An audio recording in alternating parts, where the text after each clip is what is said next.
All right. Today I'm talking to Xenon Universe, who is a porn performer, model, and artist. Hi, Hi, Xenon. Mia. Welcome. Hi, thank you. It's good to be Hi. here. Yeah, good to have you. Okay, so I'm already curious where the line is between all three of these things, porn performer, model, and artist, and if there maybe isn't a line and where you see them kind of overlapping. I feel like all, it's like a constellation. Like they're these different main points of my career and they all kind of like tie into each other in one way or another. Because like when I'm doing porn, I'm usually like also modeling, like I'm also taking pictures, I'm taking stills of my scene partners or both of us. And like when I'm doing my art, there tends to be like nudity and like sex and like erotic undertones and um modeling, just because there's really no barrier for me. Like I'm not limited by what I will do in each of these things, and they all kind of like go hand in hand. Because I'm also like, styling looks and like setting things up and having it a certain way where like, yeah, they all kind of hold hands. Cool. So it sounds like those themes then maybe have been part of your life for a long time. Yeah, I've always been like really fascinated with arts, and I would say that's where I began, just like rooted in art, looking at photographs, drawing, painting, taking pictures, doing makeup. That was what I kind of settled into. When I got older, I was just mostly like painting and doing crazy collages and fucking around. And then when I got into finding a career, I found a career in makeup artistry. So that's what I was doing before I got into the porn. The porn. Well, that also helps me understand, like I've seen your incredible makeup and always been like, where are they Thank getting, you. like this is amazing. Yeah. Very, very artful makeup. And I Thank didn't you. realize that you had a background as a makeup artist. Yeah, that's where I started. So yeah, I really like to incorporate all those different things and like all my skills. Like I just like to pour everything I have into what I'm doing. Um, yeah. Cool. And so your art is mostly photography? Yeah, what I do specifically, if I'm taking pictures of other people, is I'll use my Polaroid camera, or just my phone. I'm not really too fussed about mediums, Mm-hmm. because I feel like with Polaroids, it feels really personal to me, and like I'm creating something like truly tangible that I can't really like fuck with it after. I'm not gonna edit. I'm just gonna like make it, and then it is what it is, little baby. Hmm. Um, so that's what I do, and I mean, I've modeled for all kinds of people who have all kinds of different equipment and setups and things. It's a really interesting art form, really. Yeah, my mind is immediately going to like I'm super curious about your thoughts on consent as a photographer and as like as someone behind a camera and someone in front of a camera, and like how those are different. Yeah.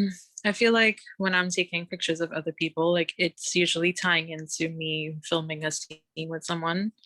Like I have done shoots where I'm only doing photos and there's no video involved, but usually it's like I'm doing a scene and I want to capture like moments of what we're doing on film. Um, so since we've already gone over, sorry, boundaries and things regarding the scene that we're shooting, it really just ties in again to photos. I make sure and ask them, well, what would you like to capture? I try to, get it from them. Like, what do they want to create? It's not my idea, is kind of secondary. I just like fleshing things out that people always wanted to, because sometimes on shoots when you're just modeling for a photographer, you don't really get that opportunity. It's more about what their concept is and what they're like hiring you to do, basically. But when I'm filming with friends, I really try to make it a collaborative experience and ask them what they want and if it's okay to shoot, at certain points, in the shoot or whatever. So yeah, I find it really easy. um but I've had experiences where I'm like modeling for photographers and they will like adjust you without asking, or just spring things on you like, hey, maybe Mm. you'd want to pull that aside, or maybe I could stick it in or whatever. Ooh. But yeah, sometimes boundaries get blurred, Mm. seems. I've had a situation where somebody was just erect, like Hmm. nothing was going on, and there was like no alluding to this is gonna happen, but they were shooting me erect. Hmm. So that was an interesting experience. I didn't feel like I was in any danger, but it was definitely like, it's there, I can see it. Mm-hmm. Wow, interesting. That just seems like a bit of a lack of self-awareness. And also not like acknowledging or even being like, I'm gonna take a minute. Yeah, because I definitely wouldn't judge anybody if they need to take Yeah. a minute. um However, it was just strange, like to just, and then when I'm modeling, I'm also like really in the zone, because I've been in situations where there's like other people around, like I can't just shut down and not do what I'm doing. um so I'm just like, okay, I'm posing and I'm doing what I'm supposed to do, and I'm just acutely aware that there's an erect penis in the room. Oh, hmm. So, okay, so you've now mentioned like people sort of surprising you with things. That's a really important part about the work that I do, particularly on sets, Yeah, is doing our best to eliminate surprises. right. And what I hear a lot about, both in my work and elsewhere, is like that experience being so common, like agreeing on something ahead of time and then in the moment being like, well, I'd like to try this. And there's like a very genuine way that that happens, and I feel like we talked about this actually on the Pornhub panel. There's a very genuine way that that happens where like you can't predict everything that is gonna happen, and so sometimes you're in the moment and your brain is firing and you're like, oh my gosh, we could try this, like what about this, what about this.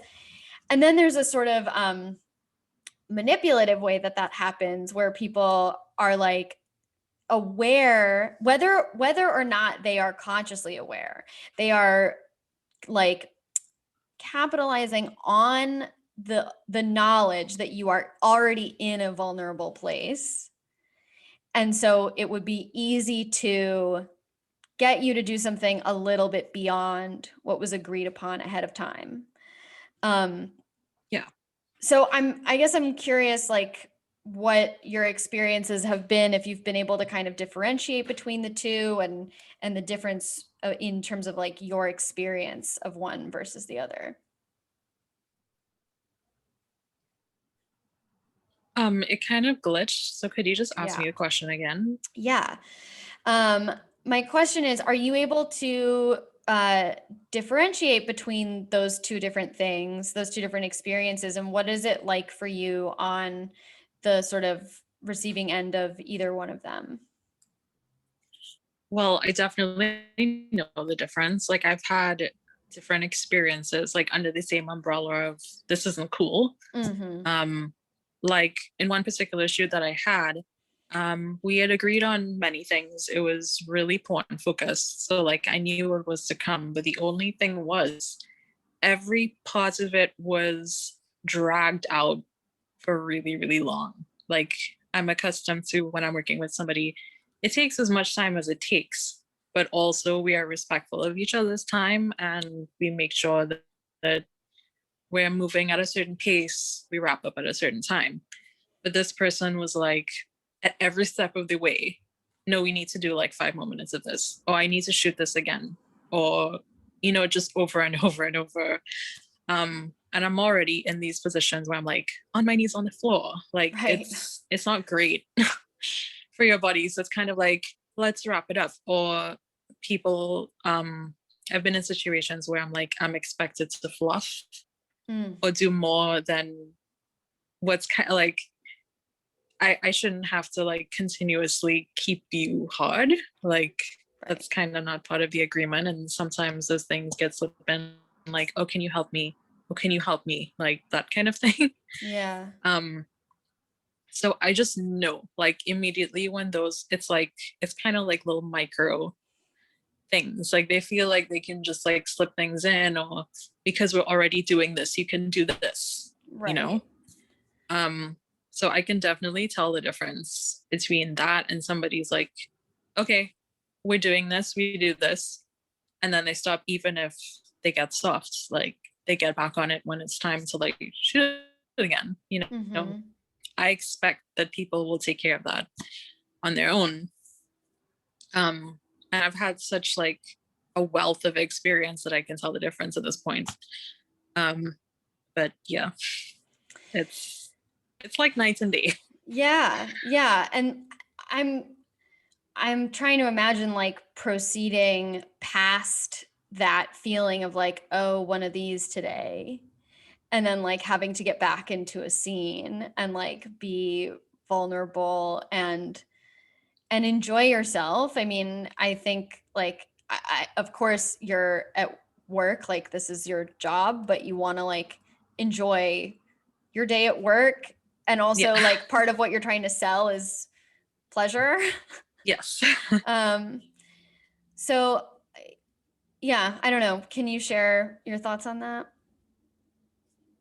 Well, I feel like at this point, I've learned that I can't just work with anyone Mm-hmm. who wants to work with me. Like, I feel like I really need to have some degree of like friendship or have spent enough time with this person to know that, yeah, well, we are good to fit to shoot, you know?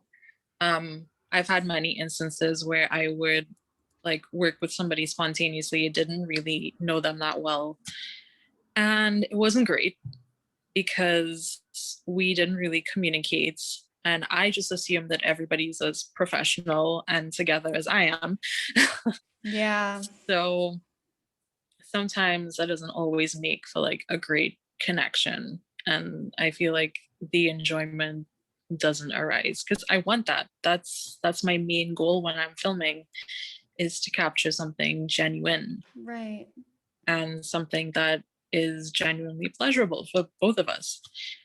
Um, so I've had to let some content go that, you know, doesn't really reflect that. Um, Yeah. Okay, so I feel like we've kind of hit on something that has really been on my mind lately that I want to dive deeper into, which is Please. like being picky as like a place where you sort of I'm gonna say get to arrive, except that it's kind of like a choice. It's a it's a choice to be more confident to a certain extent and to be like, I'm allowed to be picky. I'm allowed to be very choosy about the work that I take. What I'm encountering in particularly my work in TV is I only want to work on sets where they want me because of me, not because they Right. need an intimacy coordinator and I'm the first name that came to them. Um, and you know, I had an experience recently where I was like, a director basically told me that I had to like report back to him everything that I said to an actor or like clear it with him beforehand. And you know, it was like pretty clearly a power grab. It was like a control move. Um, oh, Right. are you, yeah. And it felt like, you know, I do a lot of coddling fragile male egos in this work and especially like teaching consent. But Right. I'm kind of at a point with that work where I'm like, you know, if you want anybody, I've got a list of people I can send you. If you want me, then we can talk. And I'm also like willing to work with certain people, and there's just other people that I've had really negative experiences with where I have to like defend my presence on set, you know, like defend my existence and and really cater to like someone's fears about my job existing at all. Yeah. And it's just amazing to hear you bring that up about like being really choosy about who you work with. But I'm like super interested in how that is something that comes out of confidence and a certain amount of experience.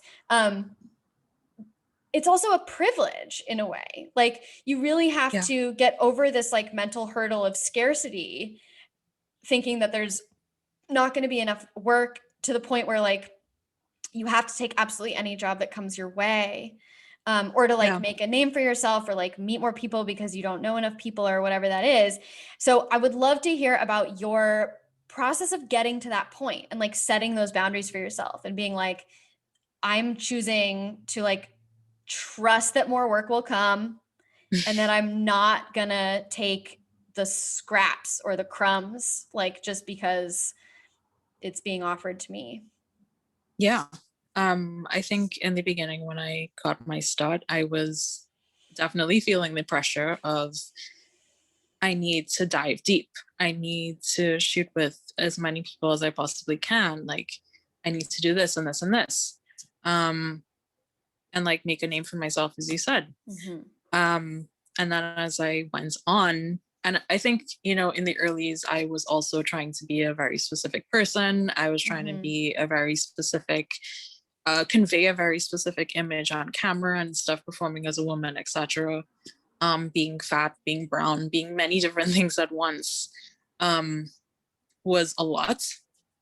And as I went on, I realized that my formula was not working, because I kept having those difficult experiences and then wondering, what am I doing wrong?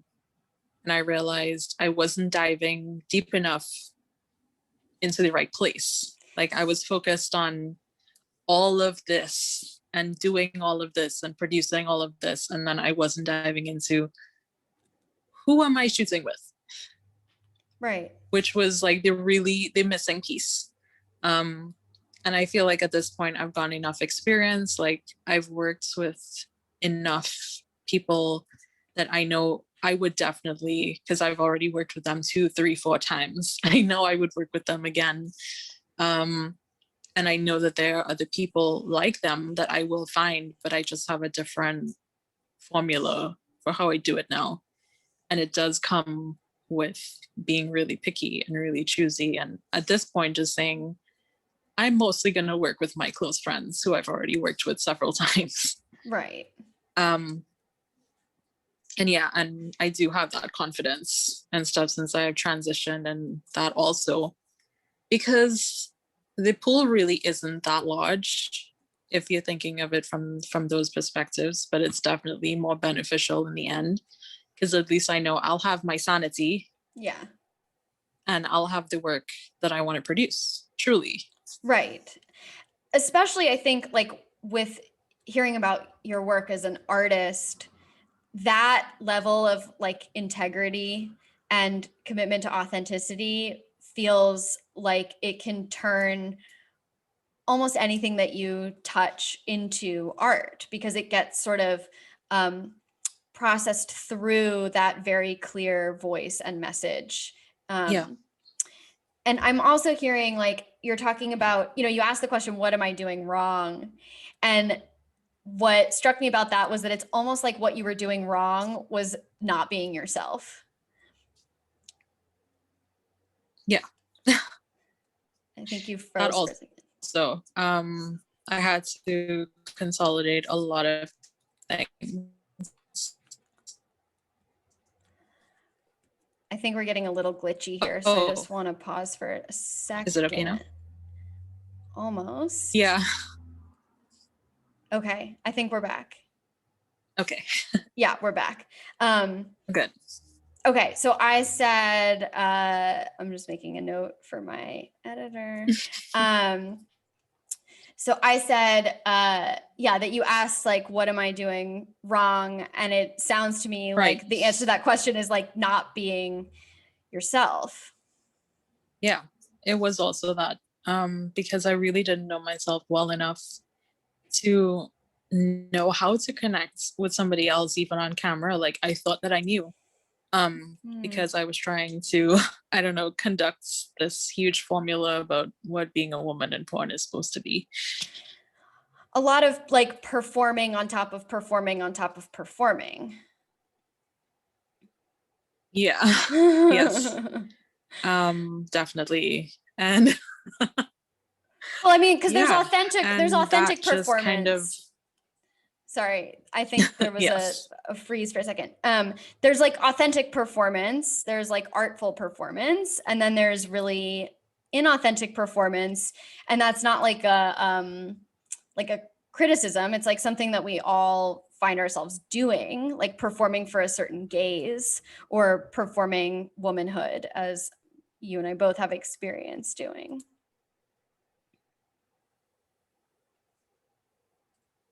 yeah.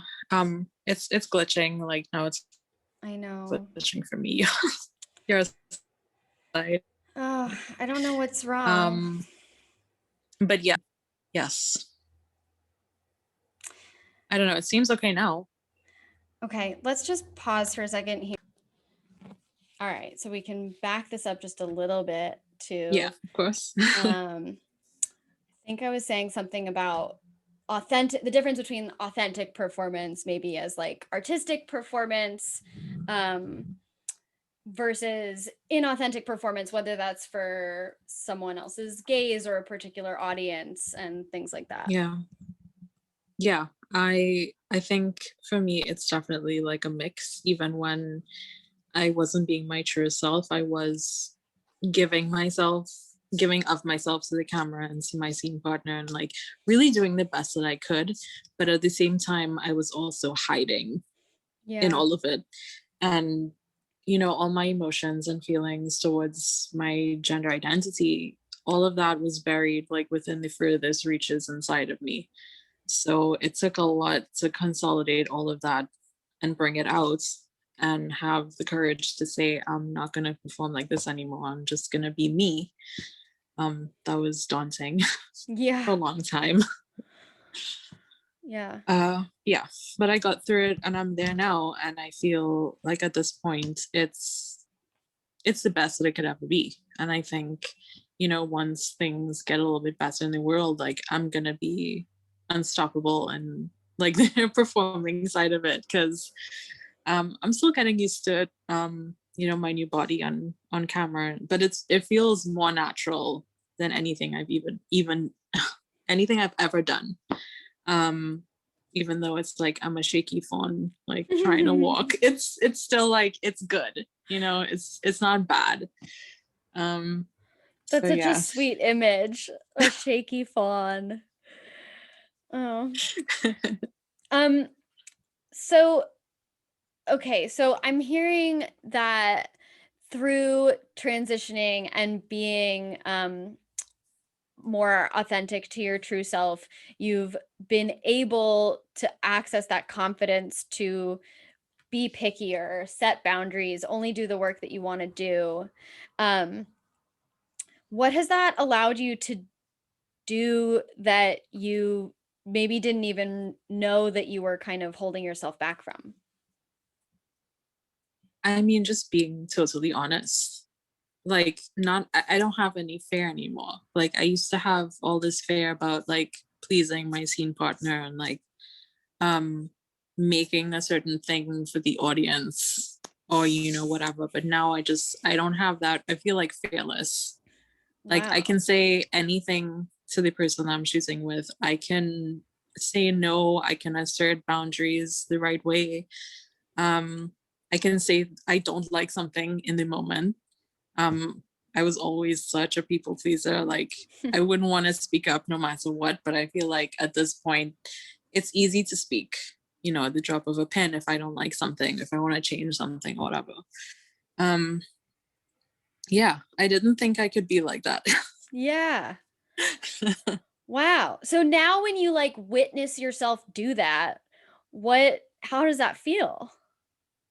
It kind of feels like I'm standing outside of my body Wow. looking at what's going on, because I would completely freeze and shut down usually. Like that's how I would usually respond. Like even if I'm like continuing what I'm doing physically, like emotionally and mentally, I'm somewhere else. Mm-hmm. And I feel like, wow, I'm like really present in myself.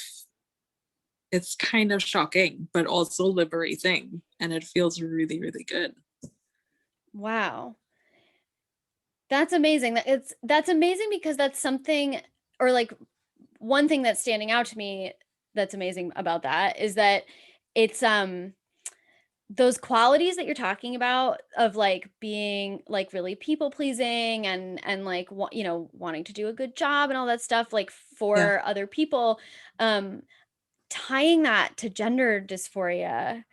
I would imagine that a lot of, I mean, I'm identifying with that experience. And I'm like um non-binary and gender queer, and I don't really experience much dysphoria.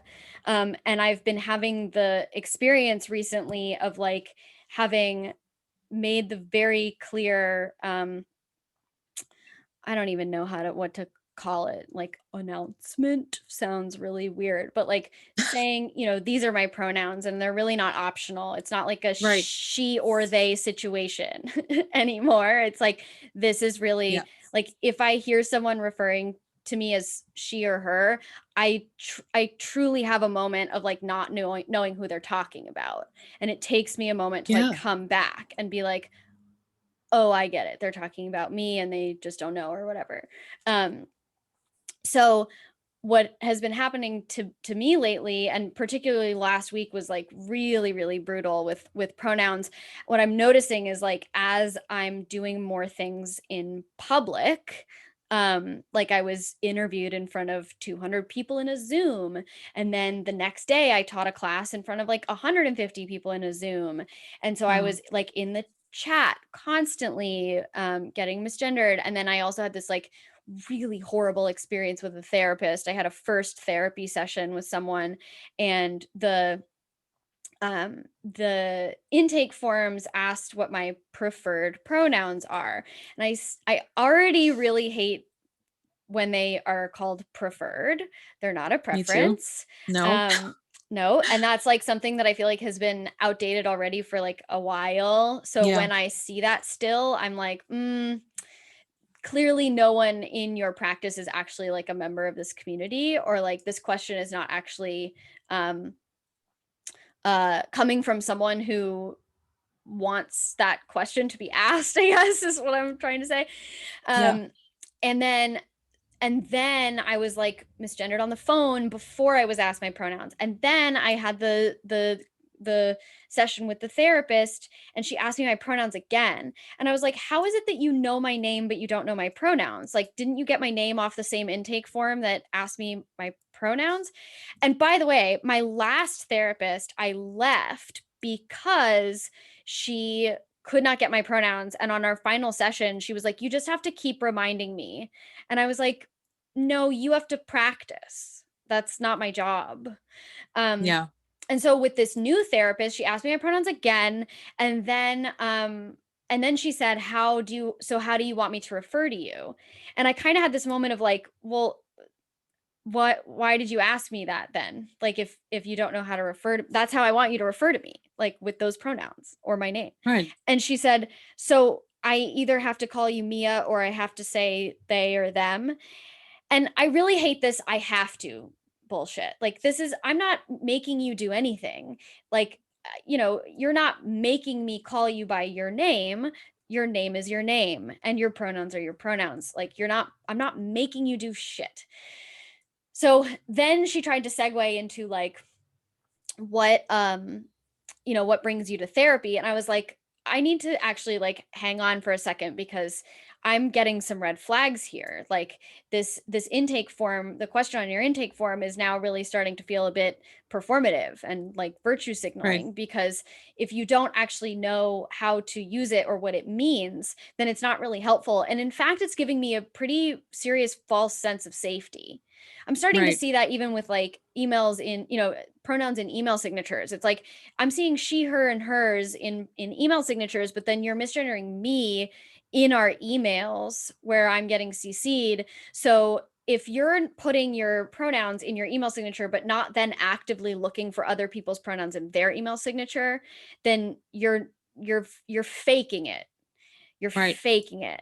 So anyway, I had this like 2 days of just back to back to back to back, like left and right being misgendered. It was fucking exhausting. And I got so hyper vigilant afterwards that I like had dinner with my parents, and my dad misgendered me at the table. He's really working on it. I really have faith in him. He's getting there. Yeah. And in my mind, I was like, okay, you promised yourself like you were going to be patient the next time he did this, and you were just going to very nicely say, can you try that sentence again? I had like prepared myself for that, but I was so Right. worked up. I was so activated that I hit the table and just snapped at him. And I then was mortified. I was so upset with myself. So I was like, I had promised that I was going to be patient.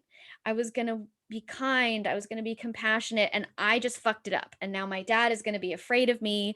He's going to, he's going to get really nervous around me. And it was devastating. But what came out of it was this really beautiful, and that's like long-winded way to get back to what we've been talking about, which is that what came to light through conversations with numerous people, including my incredible business coach, was that this was showing me, like, because the feeling that I was having was that my aura was porous, like I was being invaded, and what Yeah. I felt was these like walls going up. I felt myself, the walls aren't boundaries. Like, walls are things that we do because we can't set boundaries, and we're just like Right. fortressing ourselves in.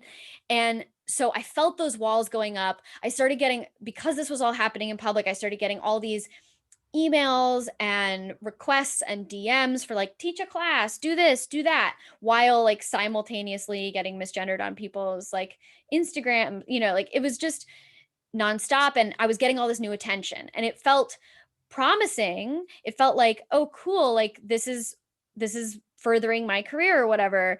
But at the same time, I felt all this resistance. I felt my like avoidant attachment style being activated, where I was like, I don't want to work with you, and I don't want to work with you or you or you. So that's like the picky thing that we've been talking about, is the confidence that it takes on my part to be like, you know what? I'm going to pass you to somebody else, or like, thank you, but no, thank you. And the thing that came to light through these conversations was that when I'm feeling my walls go up like that, and I'm feeling this resistance and avoidance, because I feel like I'm being invaded in that way, uh, it's an invitation in that moment to reassess and update my boundaries. Right.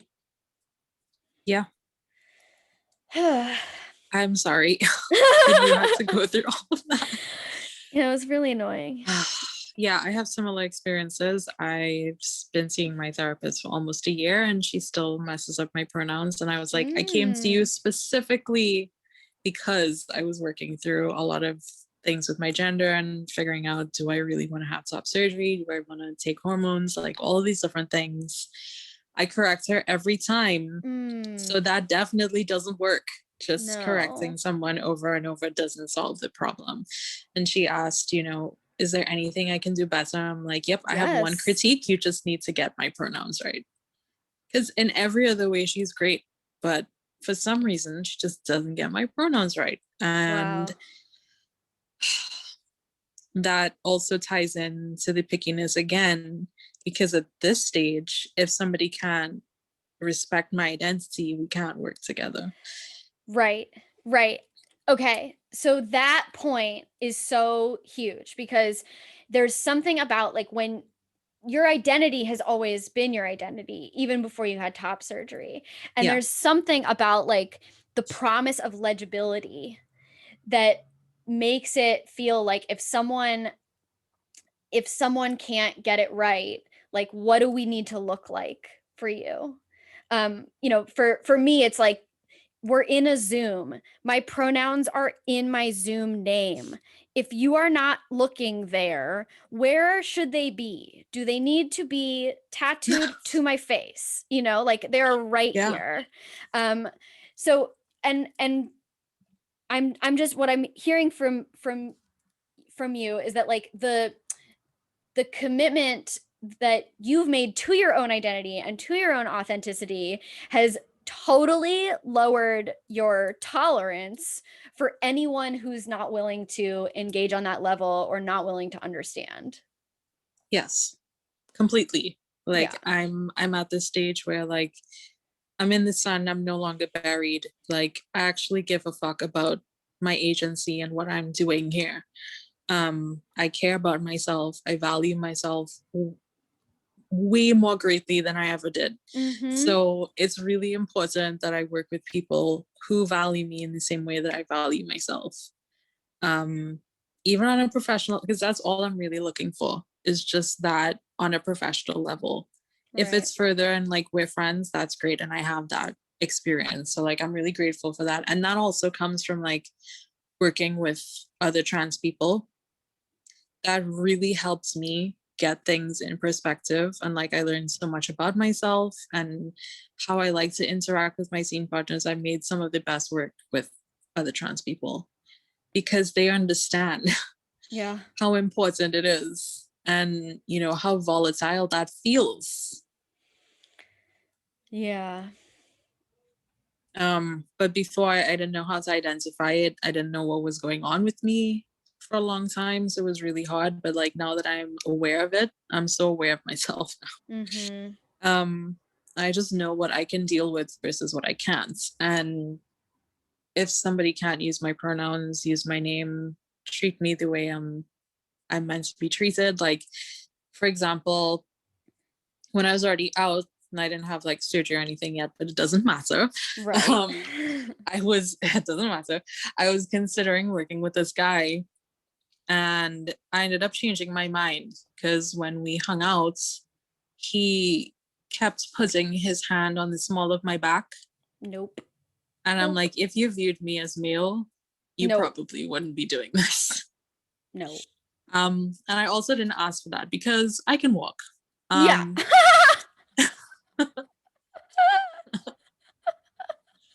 um,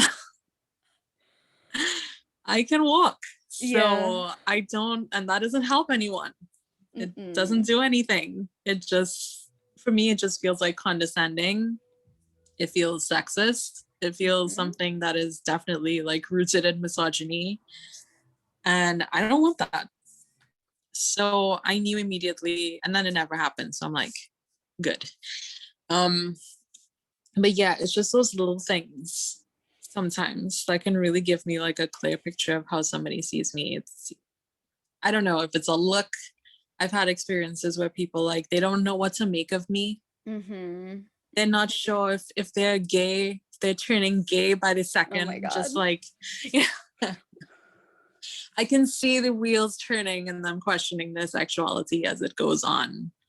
And I'm like, that's not my problem. No. No. That is not my problem. So to avoid all of that, I'm extremely picky, but it's worth it because then I don't have to work with dumb men who are afraid of being gay or Oh my God. like, you know, like I'm Uh, very much like no straight men because it just doesn't work. I probably mentioned this on Twitter like more than a few times that they just don't get it and they want me to be a girl for them. hmm. Or they'll ask me like, "Oh, you're transitioning like now, all of a sudden?" Huh. Like they can't believe it. At this one guy, he oh my god, he's so prolific and has done like so much work. Um, and he asked me that specifically. He was like, "You're transitioning into a man like right now?" And I'm just like, when was I What? supposed to have done this? Like, I Whoa. didn't get that. He was just What like very confused. what do you think he meant by that? Like why now? What is that even asking? I Like guess he like couldn't fathom that somebody that looks like me would want to transition into a man now. I mean, I still don't know what it means because yeah, there's so much about that question that doesn't make sense. Or I mean, it completely doesn't understand that like gender identity is internal and not external. Obviously, it's like missing that right off the bat. Yeah, But yeah, the question about timing, I'm like, when is the right moment to you, sir? exactly. Like, believe me, if I could have said it when I was born, I would have corrected the doctor, but I Sure. couldn't. Um, but the only difference, like I've always been this way. I just didn't get the gender assignment that I was meant to get.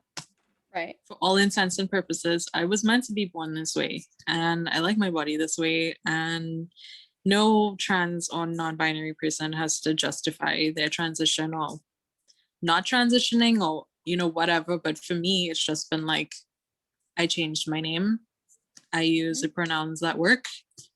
I had top surgery. I just kind of do my own thing now. Yeah. Like, it's just me. Not much has changed. Like, it's still me. I'm still me inherently. I'm just not doing all of these things, like putting on these clothes and putting on 5 pounds of makeup and trying to be this Coke bottle fantasy of a woman thing. So I guess a lot of people don't get it. Again, not my problem. Yeah. Because like queer men honestly are not that much better. I know. I've had people ask me, are you on hormones? When are you going to be on hormones? Is that happening? Like, are you doing this? Are you doing that? Blah, blah, blah, blah, blah. Like, they don't see me as a real guy. Yeah. Especially before my top surgery, it was just like crickets. Like, nobody wanted to hear about what I had to say because they're just like, you have tits and like too big. Yeah. Oh my God. Because like if they're smaller or you have like the ability to hide it, I feel like you definitely like get more respect. Which is stupid. Like it doesn't make any sense. So like people expect that you're like 3 years on hormones or that you're gonna do it and you're gonna like do it all the way. I've had people say like if you want them to respect you and see you that way, then you should do those things. Right, cut your hair. Like, yeah, people still ask me, when are you cutting your hair? People still ask me that question. Have they never seen a man in a metal band? By and large, most of the men that I gravitated towards like admiring were men with long hair. Yeah, me too. There's a reason why I am the way I am. Like I just gravitate towards those people because they are so outside of the norm or whatever. Not really, but like yeah, because I also have indigenous roots and I don't have the same relationship with hair that I guess most people would have. But for me, it's just like it always feels like my strength. Like my great grandmother and all her sisters grew their hair like long to their backs. I don't know. I don't want my trans identity colonized. All this short hair and button. I know I'm wearing a button down shirt, but this is not the usual for me. Like this is more of an occasional thing. For anyone listening, it has butterflies on it. Yeah. I'm definitely not, I guess, a typical, but I was always like that. And I think that it's good that I had the experience that I had because it allowed me to safely be feminine and soft and sensitive. And I can cry without getting slapped in the face and told that I'm less of a person because of that. But it was also very damaging because I knew deep down I wanted something different for myself. So at this point, I'm really not prepared to sacrifice any more of myself for a person or for a job or for an image or whatever, because I only have everything to lose and nothing to gain. I've been thinking a lot about, are you familiar with Gabor Mate's work at all? I don't think so. He wrote this book called When the Body Says No about how like suppressing your no and having like I don't know, this is such a diminutive word, like weak boundaries. I think what I mean is like Yeah. not being able or not learning that you can have boundaries. I think that's a good way to say it. Yeah. Is it causes disease, like literally causes degenerative illnesses and cancer, tumors, ALS. Wow. Yeah.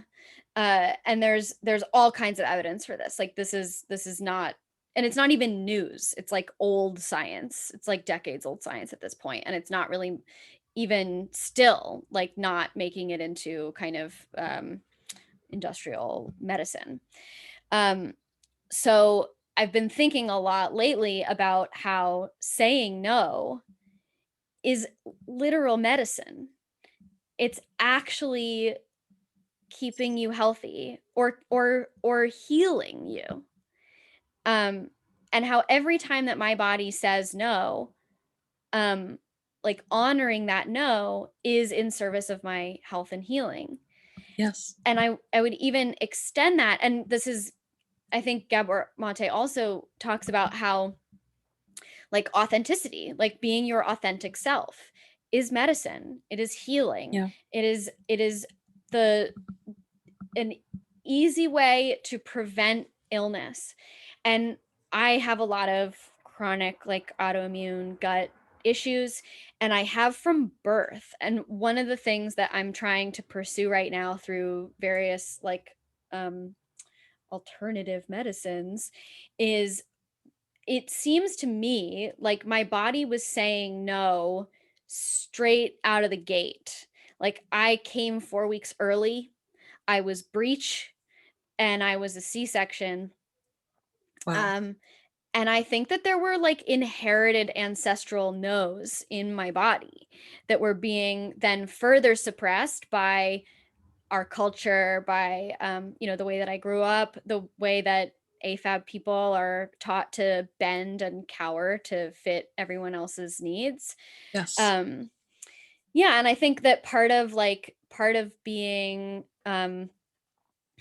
I almost want to say anti-binary instead of non-binary, like Yeah. fervently against binaries in all forms.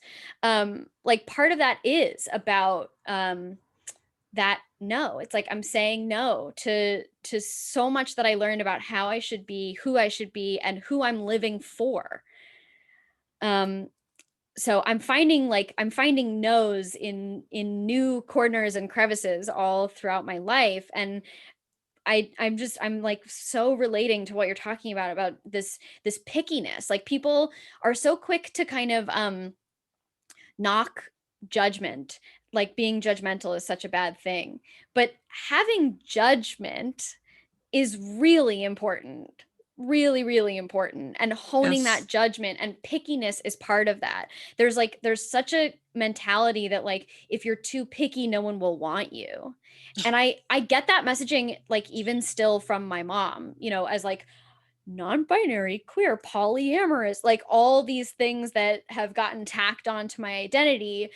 My mom still sort of has this attitude that I'm like limiting myself, when I experience it as the complete opposite. Like every time I find a new thing about myself that reduces the pool of people that are allowed in my life, I feel expanded by that. I feel liberated by that.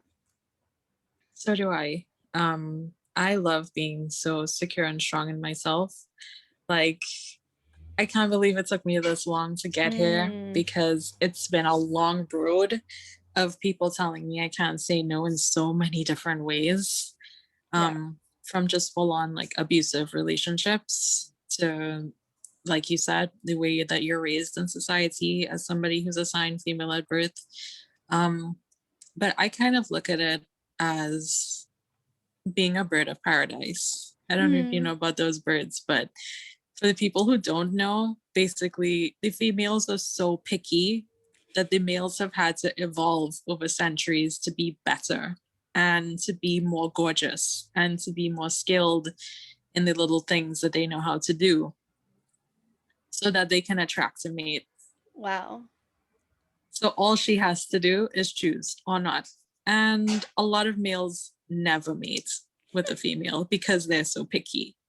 Wow. Um, but that's how it is. And I kind of look at it like that. Like, if I'm that picky, I will get the best. Yeah.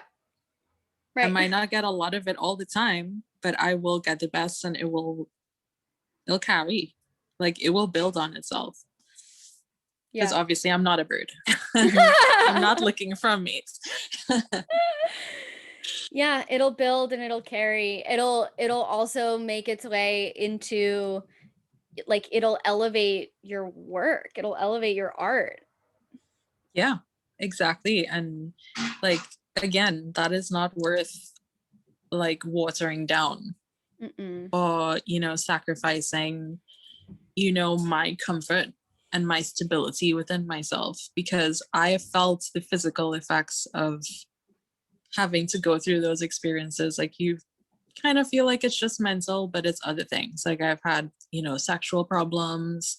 Like, I've had like a lot of vaginal issues, like all kinds of things from the stress and Mm-hmm. all the harrowing, like things that I've had to deal with, that I'm like, don't deal with it, disassociate, just like burying myself. All of that is now gone. Like, Yeah. things have improved so much with my health and everything else. I still have things to deal with, but physically I'm doing so much better. Good. Gosh. I'm Thank so you. glad to hear that. It's really it really is medicine. Like, being yourself Yeah. is medicine. That's also making me think about, like, like, what an incredible toxin it is to, like, conformity. Like, how destructive conformity is. Yeah. I think it's the most potent neurotoxin that exists. Yeah. Um, it just adds so much pressure and stress and turmoil. To me, it's like, it's no different than, Western religion. Like, it's Totally. just making you feel ashamed of everything, Right. Right. because you're not the norm. You're not like everybody else. And I felt that a lot growing up, like feeling like I'm an outsider, like I don't fit in, like there's no place for me. Um, Where did you grow up? really, I don't really talk about it publicly. Oh. Oh, I okay. hope that's okay. No, totally. Um, yeah, my country's super small and it's complicated. Sure. Um, but I mean, I grew up with that whole feeling, from my society standards, I'm really different. I'm basically a freak. Um, here I blend in really well because I think it's just bigger and you have a lot more going on here. Like, Mhm. you find communities that you fit in, like no matter where you go, there'll be something for you probably. But where I'm from, where it's like a 2x2 cardboard box, there's like not much happening. Hmm. It's all very hive mind because of being colonized and indoctrination and like lots of things. Um, so it's kind of like, we all think this because the Bible says. Right. And if you don't believe that, it's just like you're from another planet. Um, so I've had to deal with that a lot. And it just doesn't feel good. It feels like you're in a net that you can't get out of. Like, no matter how you try, there's not a big enough space for you to slip out of and be in the world Mhm.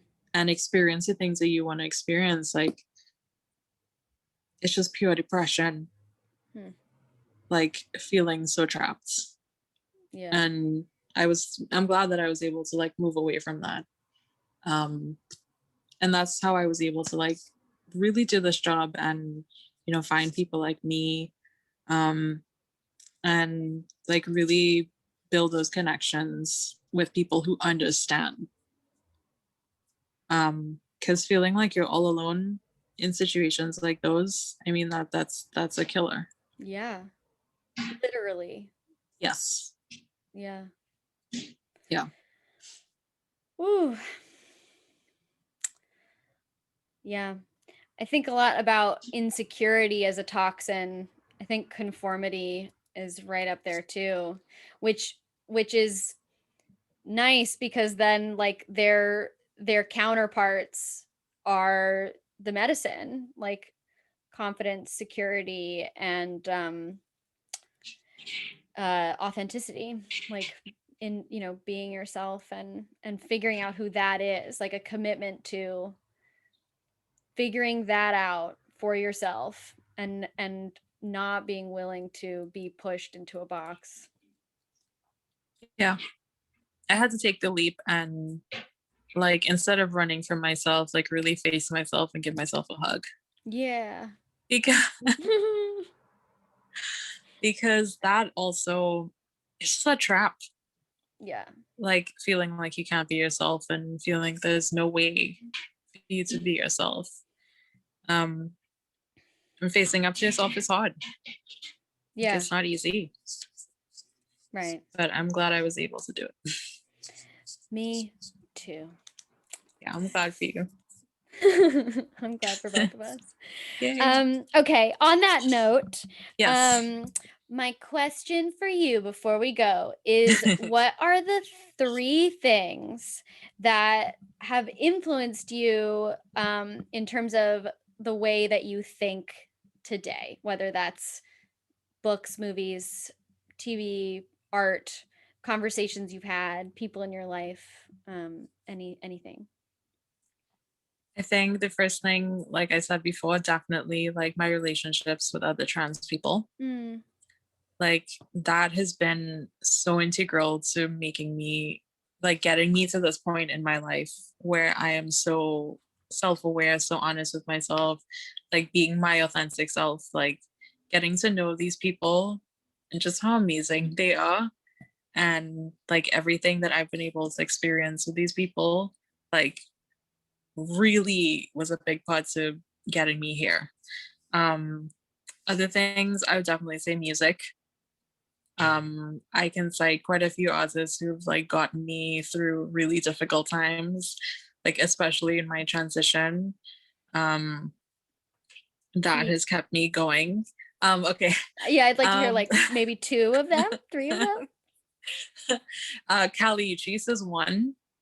When I discovered her music, I was just like, who the fuck is this? And I needed to hear everything immediately. I was like, how did I not know this is a person that existed? And I don't know, like her music just literally like put sunlight in my life. Like I felt like I could see things about myself more clearly, like because I was really being resistant, really resisting my femininity for a while early in my transition, and that was scaring me Hmm. because I'm like, maybe I don't want to be this guy with a beard or whatever. Like it was Mhm. so weird. I'm like, do I have to do this? I don't want to do this. Can I say no?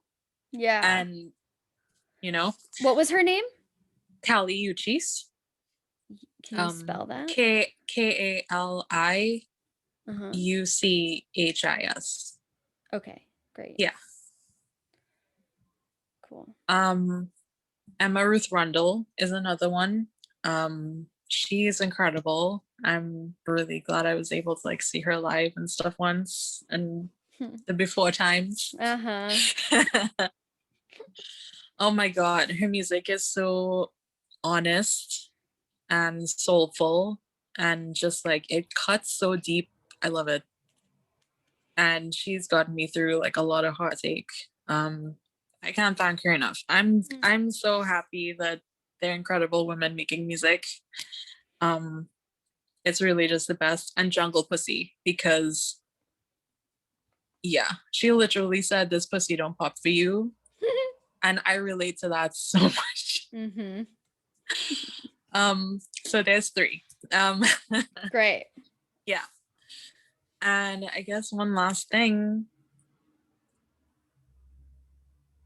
I mean, just self-care, like looking inwards, um, really giving myself that time and understanding and compassion I never gave myself. Like I felt that that part of me was literally like a neglected little boy that hasn't seen the sun like ever.